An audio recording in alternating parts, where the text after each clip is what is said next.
শুভ সকাল। সবাইকে স্বাগতম আমার অনলাইন ক্লাসে। আমি সুব্রত, তোমাদের পরিচিত মুখ, lecturer in chemistry, Saint Gregory High School and College. আজকে আবার প্রথম পত্রের প্রথম অধ্যায়ের আরেকটি গুরুত্বপূর্ণ টপিক নিয়ে আলোচনা করব। আজকে একটি টপিক না, কয়েকটি টপিক নিয়ে কথা বলবো, কয়েকটি সংজ্ঞা নিয়ে আলোচনা করব। তোমাদের বোঝার সুবিধার জন্য আমি সব কিছু ভেঙে ভেঙে বলবো, যাতে তোমরা খুব সহজেই সেগুলো আয়ত্ত করতে পারো। ওকে, শুরু করি ক্লাসটি।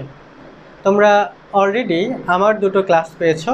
এই সপ্তাহে আমার আরও চারটি ক্লাস আছে। আমি চেষ্টা করব এই চারটি ক্লাসে প্রথম পত্রের প্রথম অধ্যায়ের যে গাণিতিক সমস্যা সেই সম্পর্কে কিছু আলোচনা করতে, এবং তার সাথে এই টপিকগুলোর সাথে যে রিলেটেড টপিক দ্বিতীয় পত্রের তৃতীয় অধ্যায়, সেগুলো নিয়েও আমি আলোচনা করব। সবাই আমরা ক্লাসটি শুরু করি। ওকে, প্রথম টপিক মোলারিটি বা মোলার দ্রবণ। শব্দ দুটোর সাথে একটু পরিচিত হই।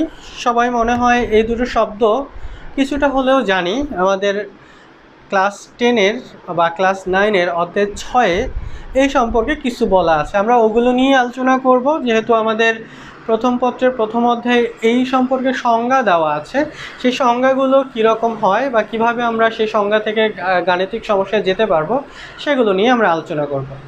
সবাই ক্লাসটা শুরু করি। মোলারিটির সংজ্ঞাটা কি? স্থির তাপমাত্রায়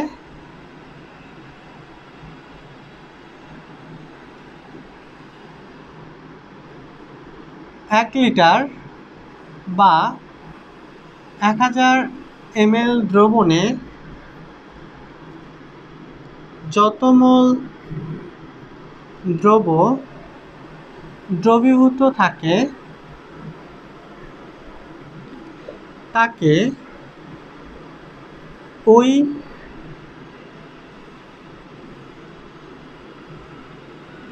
দ্রব্যের মোলারিটি বলে। ওকে, কি বলছে? স্থির তাপমাত্রায় 1 লিটার বা 1000 ml দ্রবণে যত মোল দ্রবীভূত থাকে তাকে ওই দ্রব্যের মোলারিটি বলে।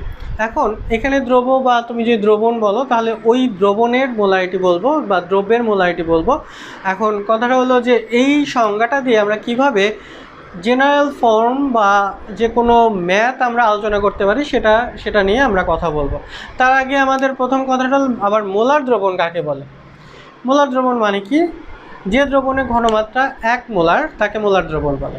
তার মানে আমি যদি 1 লিটার দ্রবণের মধ্যে 1 মোল দ্রব দেই, তাহলে ওই দ্রবণের ঘনমাত্রা কত হবে? 1 মোলার। আচ্ছা, এখানে তোমরা দ্রবণ না দিয়ে দ্রবণ বলো, দ্রবণ, তাকে ওই দ্রবণের মোলারিটি বলে। ওকে, এখন একটু সহজে একটু বোঝার চেষ্টা করি। ধরি দ্রবণের আয়তন V লিটার এবং দ্রব্যের মোল সংখ্যা N মোল। তাহলে মোলারিটির সংজ্ঞা থেকে আমরা কিভাবে সূত্রে কনভার্ট করব সেটা একটু দেখি। তাহলে আমরা কি এই লাইনটা লিখতে পারবো? V লিটার দ্রবণে দ্রবীভূত দ্রব্যের পরিমাণ N মোল। এ পর্যন্ত কোনো কনফিউশন তো নাই মনে হয়। তাহলে 1 লিটার দ্রবণে কত মোল থাকবে? তো সুতরাং 1 লিটার দ্রবণে দ্রবীভূত দ্রব্যের পরিমাণ N/V মোল পার লিটার, তাই তো? তাহলে এটা যদি হয়, আমরা কি সংজ্ঞায় বলছি 1 লিটারে যত মোল থাকবে, তাহলে 1 লিটারে আছে কি N/V মোল। তাহলে আমি যদি বলি মোলারিটি S ইকুয়াল টু কী হবে? N/V। দেখো, এটাই হলো আমাদের সূত্র, S ইকুয়াল টু N/V। তার মানে মোলারিটিকে আমরা কী দিয়ে প্রকাশ করতে পারবো? মোল সংখ্যা বাই লিটারে প্রকাশিত আয়তন। আমি একটু মুছে ফেলি, মুছে এটাকে আরেকটু সহজ করি বা আরেকটু কঠিন করি, যাই করি আমাদের সূত্রটাকে সুন্দর করি। আমরা চলে যাচ্ছি সূত্রটায়। Molarity S equal to N by V। তাহলে N ইকুয়াল টু আমরা কী লিখবো এখানে? মোল সংখ্যা বাই দ্রবণের আয়তন। আয়তনটা কিসে থাকবে? সবসময় লিটারে থাকবে। আমি যখনই এই সূত্রটা অ্যাপ্লাই করব তখন দ্রবণের আয়তনটা কিসে দিতে হবে? অবশ্যই লিটারে দিতে হবে। এটা কিন্তু আমাদের মাথায় রাখতে হবে। দ্রবণের আয়তনটা কিসে দিতে হবে? লিটারে দিতে হবে। ওকে, আচ্ছা। এখন আবার আমি যদি বলি যে এন বা মোল সংখ্যা বলতে কি বোঝায়? মোল সংখ্যা এন ইকুয়াল টু, আমরা জানি এন বলতে কি বোঝায়? আমরা যে সংজ্ঞাটা বলে যে কোনো একটি দ্রব্যের আণবিক ভরকে গ্রামে প্রকাশ করলে তাকে মোল সংখ্যা বলে। এখন এইটা দিয়ে সাধারণত বোঝা যায় না যে অ্যাকচুয়ালি কি বলছে। আসলে বলছে কি যে ভর দেওয়া থাকবে সেই ভরকে যদি আণবিক ভর দিয়ে ভাগ করি তাহলে যে সংখ্যাটা পাবো সেটাই তার মোল সংখ্যা। যদি আণবিক ভর মনে করো HCl এর আণবিক ভর 36.5, তাহলে একটা দ্রবণের মধ্যে যদি এত গ্রাম HCl থাকে তাহলে মোল সংখ্যা N ইকুয়াল টু কী হবে? যে ভরটি দেওয়া আছে বাই আণবিক ভর, তার মানে কত মোল? 1 মোল দ্রব্য আছে। মোল MOL, নট ml, MOL, মোল। তাহলে এটাকে সংজ্ঞায়িত করলে আমি কি লিখব? N ইকুয়াল টু যে ভরটি দেয়া আছে বাই আণবিক ভর। ওকে, কি বলছে? মোল সংখ্যা N ইকুয়াল টু কী হবে? যে ভরটি দেওয়া আছে বাই আণবিক ভর। তাহলে আমি সাধারণত যে ভরটি দেওয়া আছে এটাকে ছোট হাতে W দিয়ে প্রকাশ করি আর আণবিক ভরকে M দ্বারা প্রকাশ করি। তাহলে N ইকুয়াল টু কী হবে? W by M। বুঝতে পেরেছি? N equal to W by M। তাহলে আমরা যদি এটাকে সমীকরণ 1 দিই, এটাকে যদি সমীকরণ 2 দিই, তাহলে আমার সমীকরণ 1 ও 2 নং থেকে আমরা কি পাচ্ছি? S equal to W by MV, যেখানে W ইকুয়াল টু দ্রব্যের ভর, M ইকুয়াল টু দ্রব্যের আণবিক ভর, S ইকুয়াল টু মোলারিটি,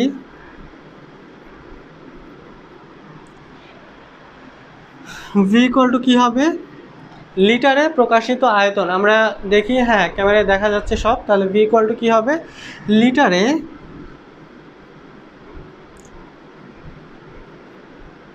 প্রকাশিত আয়তন। সো আমরা মনে হয় মোলারিটি বিষয়টা কি সেটা মনে হয় বুঝতে পারলাম। কোনো কনফিউশন মনে হয় নাই। মোলারিটি নিয়ে কোনো কনফিউশন নাই, আমরা সংজ্ঞা খুব সহজে বুঝতে পেরেছি। এরপর আমরা যেটা শিখব সেটা হলো ppm।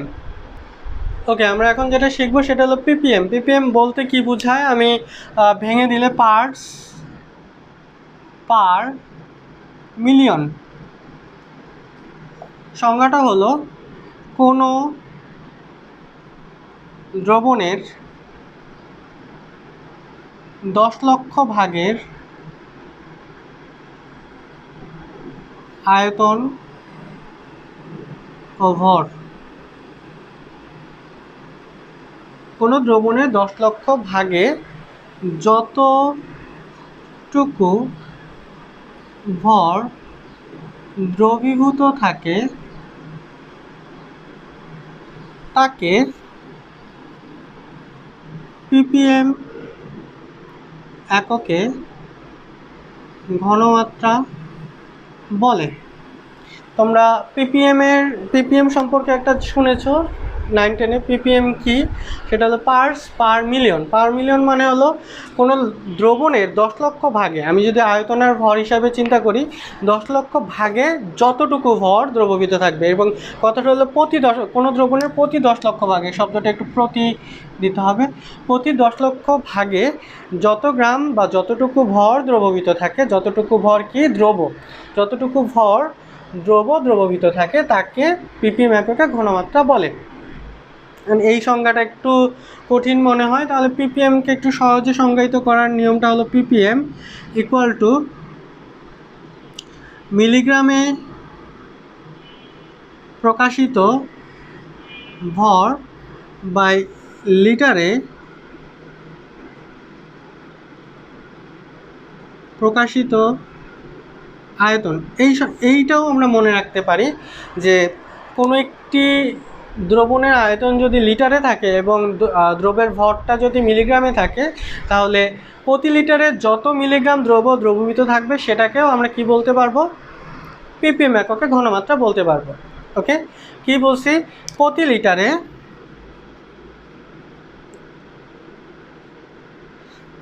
বা প্রতি লিটার দ্রবণে যত মিলিগ্রাম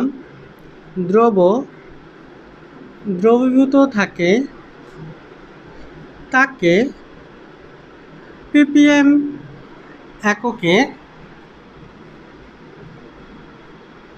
ঘনমাত্রা বলে। তোমরা এইটা মনে রাখলেই খুব সহজেই এই জাতীয় ম্যাথগুলো করতে পারবে। কি বলছি? মিলিগ্রামে প্রকাশিত ভর বা লিটারে প্রকাশিত আয়তন, প্রতি লিটার দ্রবণে যত মিলিগ্রাম দ্রবীভূত থাকবে তাকে ppm এককে ঘনমাত্রা বলবো। সো আমরা আজকে দুইটা টপিক শিখলাম, একটা হলো মোলারিটি আর একটা হলো ppm এককে ঘনমাত্রা। আর এরপর শিখবো হলো ppb। ppm এর আগে শিখেছিলাম, এখন বলছে পার্টস পার বিলিয়ন। বিলিয়ন মানে কি? 100 কোটি দ্রবণের মধ্যে, মানে 100 কোটি ভাগের মধ্যে যত ভাগ দ্রব থাকবে। এর আগেরটা ছিল প্রতি 10 লক্ষ ভাগে যতটুকু দ্রব ছিল, এখন কি হবে? প্রতি 100 কোটি ভাগ দ্রবণে যত ভাগ দ্রব থাকবে তাকে আমরা বলবো ppb। আর সহজে প্রকাশের জন্য আমি কি বলবো? প্রতি বা 1 লিটার দ্রবণে যত মাইক্রোগ্রাম দ্রবীভূত থাকবে তাকে কি বলবো? আমরা ppb বলবো। প্রতি লিটার দ্রবণে যত মাইক্রোগ্রাম দ্রবীভূত থাকবে, তার মানে ppb ইকুয়াল টু কী হবে? মাইক্রোগ্রামে প্রকাশিত দ্রব্যের ভর বাই লিটারে প্রকাশিত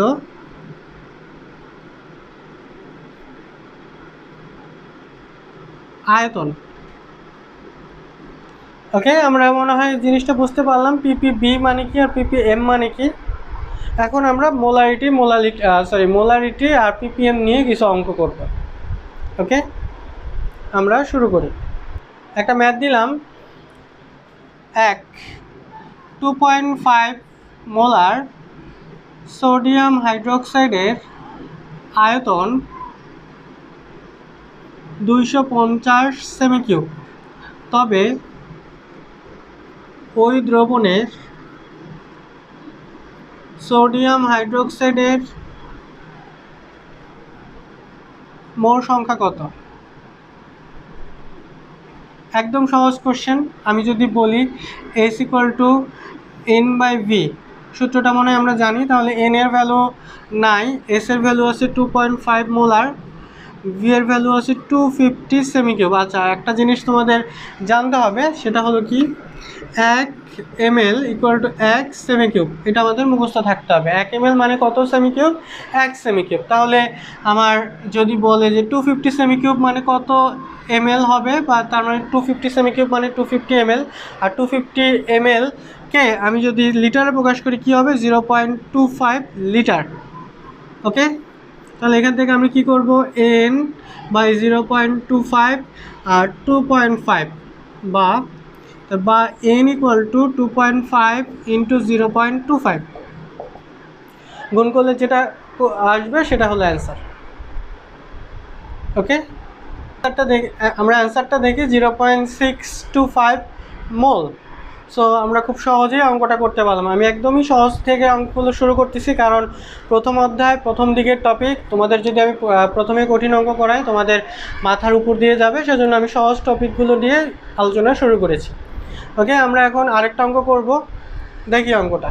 পরে আরেকটা অঙ্ক দিয়েছি, দেখো কি বলছে, 2.5 মোল সোডিয়াম হাইড্রোক্সাইডের আয়তন 750 সেমি কিউব, তবে ওই দ্রবণে সোডিয়াম হাইড্রোক্সাইড ঘনমাত্রা মোলারিটিতে কত?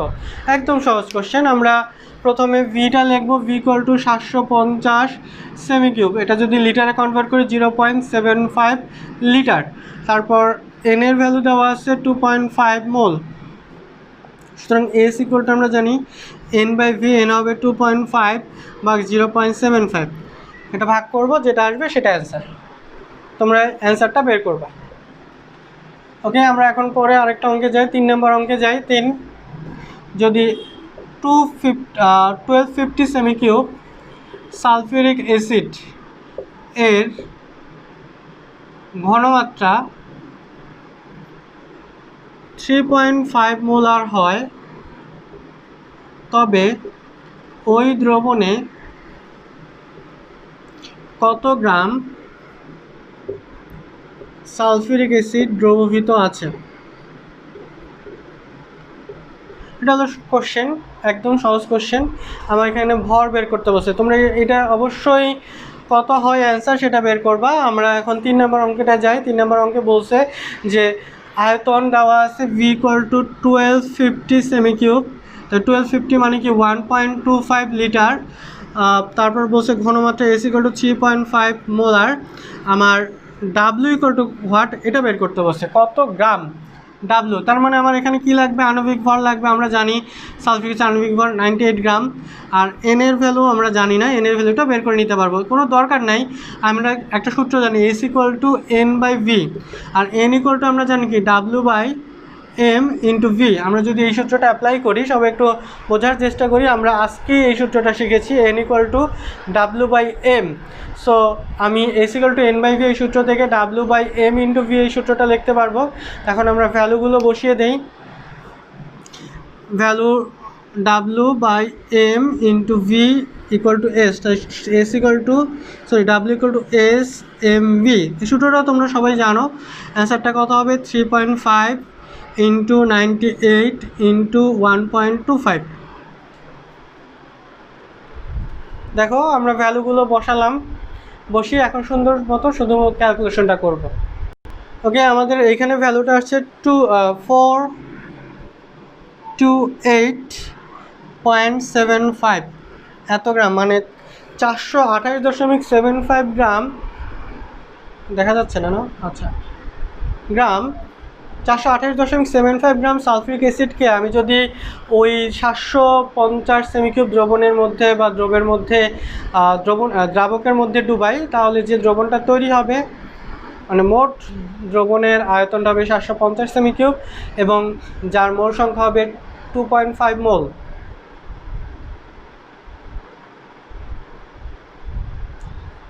আচ্ছা সরি, এখানে আয়তন তো দেওয়া, আয়তনের ঘরটা আমরা একটু দেখে নিই। 1250 সেমি কিউব, আমরা আগের অঙ্কটা দেখে ফেলতেছিলাম। আয়তনটা হলে 1250 আর ঘনমাত্রা 3.5। সো ওইখান থেকে ভরটা বের করতেছি, যেহেতু ঘনমাত্রা অনেক বেশি 3.5 মোলার, এবং আয়তনটাও মোটামুটি অনেক 1250 সেমি কিউব। তাহলে সব কিছু ক্যালকুলেশন করে আমরা পাচ্ছি 428.75 গ্রাম সালফিউরিক অ্যাসিড। আর এই ক্যালকুলেশনটা কত আসে, 3.33 এত মোলার। ওকে, খুব সহজ অঙ্ক, এতটুকু করতে পারলেই হবে। আমরা এখন পিপিএম এর অঙ্ক করব। আমরা একটু পিপিএম এর একটা অঙ্ক দেখি। এখানে বলছে সোডিয়াম হাইড্রোক্সাইডের 3.5 গ্রাম দ্রবকে দ্রবীভূত করে 120 সেমি কিউব দ্রবণ বানানো হলো, তবে পিপিএম এর ঘনমাত্রা কত? একদম সহজ, আমাদের সূত্রটা কি ছিল, পিপিএম ইকুয়াল টু মিলিগ্রামে প্রকাশিত ভর বাই লিটারে প্রকাশিত আয়তন। তাহলে এখানে আয়তনটা ভি ইকুয়াল টু দেওয়া আছে 120 সেমি কিউব, আমি যদি লিটারে নেই কত হবে, 0.12 লিটার। তোমরা কি এই জিনিসটা বুঝতেছো যে আমরা জানি 1000 semi cube equal to 1 litre, সেখান থেকে 120 সেমি কিউব মানে 0.12 লিটার। জাস্ট এটাকে কী করছি, 1000 দিয়ে ভাগ করছি, লিটারে কনভার্ট করছি। ওকে, এরপর ভর দেওয়া আছে, ভর ডাব্লিউ ইকুয়াল টু দেওয়া আছে 3.5 গ্রাম। এটাকে যদি মিলিগ্রামে প্রকাশ করি কত হবে, 3.5 ইন্টু 1000 মানে 3500 মিলিগ্রাম। আমরা সবাই জানি 1 গ্রাম ইকুয়াল টু 1000 মিলিগ্রাম। সো এখান থেকে আমরা ভ্যালুটা বের করতেছি, 3.5 গ্রাম থেকে 3500 মিলিগ্রাম বাই 0.12 লিটার। তাহলে ভাগ করলে যেটা আসবে সেটা অ্যান্সার, সেটা হবে ppm এককে ঘনমাত্রা। ওকে, অ্যান্সারটা দেখি। অ্যান্সারটা হলো 29,166.67 মিলিগ্রাম পার লিটার। এটা হলো ppm এককে ঘনমাত্রা। ওকে, আমরা মনে হয় বুঝতে পারছি। আমরা 3-4টা অঙ্ক করলাম। এরপর আমরা আরেকটা ppm দেওয়া আছে, ভর নির্ণয় করতে হবে, সেই জাতীয় একটা অঙ্ক করব, পরে আজকে ক্লাসটা শেষ করব। আমাদের একটা অঙ্ক দেওয়া আছে, বলছে নাইট্রিক অ্যাসিডের 35,000 ppm এর একটি দ্রবণ যার দ্রব্যের ভর 2.5 গ্রাম, তবে দ্রবণের আয়তন কত? একদম সহজ কোশ্চেন। আমার এখানে ppm দেওয়া আছে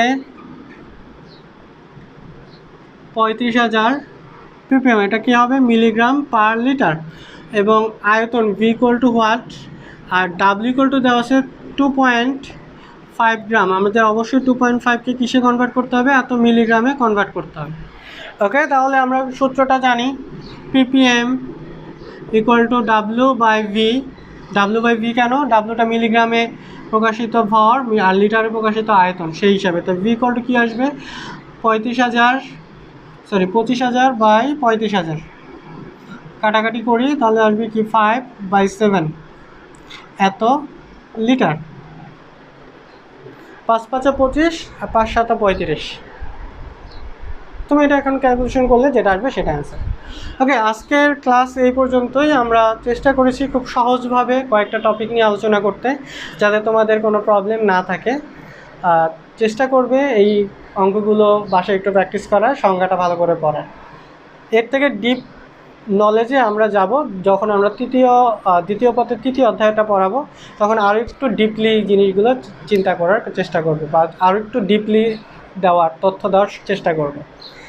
ওকে, আমরা তখন ppm থেকে মোলারিটি থেকে ppm, ওই যে সম্পর্কিত রাশিমালাও শিখব। কথা বুঝতে পেরেছি? আজকের ক্লাসটা এই পর্যন্ত। তোমরা চেষ্টা করবে আমি যা শিখালাম বাসায় বেশি বেশি করে প্র্যাকটিস করার, কারণ প্রথম দিকের অবস্থায় তুমি যত বেশি প্র্যাকটিস করবে, একটা বেসমেন্ট তৈরি হয়ে গেলে পরের অংশগুলো খুব সহজে আয়ত্ত হবে। বুঝতে পেরেছি? সবাইকে ধন্যবাদ।